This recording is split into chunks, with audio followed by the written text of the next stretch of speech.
നമ്മുടെ പല്ലിനെ ഇത് എത്രത്തോളം ബാധിച്ചു എന്നതനുസരിച്ചാണ് ഇതിന്റെ ട്രീറ്റ്മെന്റ് ഓപ്ഷൻസ്. ഒരുപാട് ട്രീറ്റ്മെന്റ് ഓപ്ഷൻസ് ഇന്ന് അവൈലബിൾ ആണ്. മൈൽഡ് കളർ ചേഞ്ചസ് ഒക്കെ ആണെങ്കിൽ ഒരു റീമിനലൈസിംഗ് പേസ്റ്റ് ഉപയോഗിച്ച് ശരിയാക്കാവുന്നതേ ഉള്ളൂ. GC ടൂത്ത് മൂസോ അല്ലെങ്കിൽ ഹൈ ഫ്ലൂറൈഡ് കണ്ടന്റ് ടൂത്ത് പേസ്റ്റോ ഇതിന് ഉപയോഗിക്കാം. പക്ഷേ മിൽക്ക് ഓർ മിൽക്ക് പ്രൊഡക്ട്സിനോട് നിങ്ങൾക്ക് അലർജി ഉണ്ടെങ്കിൽ ഈ GC ടൂത്ത് മൂസ് പേസ്റ്റ് ഉപയോഗിക്കാൻ പാടില്ല.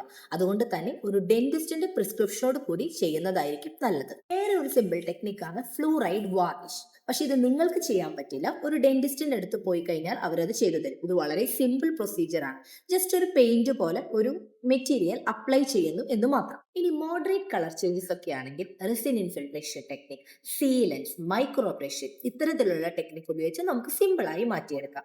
ഇതിന്റെ ഏറ്റവും വലിയ പ്രത്യേകത ഇതിൽ നമ്മൾ ഡ്രില്ലും ചെയ്യുന്നില്ല, അനസ്തീഷ്യ കൊടുക്കേണ്ട ആവശ്യമില്ല, സിമ്പിൾ. ഇനി സിവിയർ കേസ് ആണെങ്കിൽ, അതായത് പല്ലിലെ പല സ്ട്രക്ചർ നഷ്ടപ്പെട്ടിട്ടുണ്ടെങ്കിൽ composite bonding, overlay, veneers, crown ഈ ട്രീറ്റ്മെന്റിലൂടെ ശരിയാക്കാവുന്നതാണ്. അപ്പോൾ ഇനി കളർ ചേഞ്ചസ്, സെൻസിറ്റിവിറ്റി എല്ലാത്തിനും സൊല്യൂഷൻ ഉണ്ട്. ഇനി കോൺഫിഡന്റ് ആയി ചെയ്യും.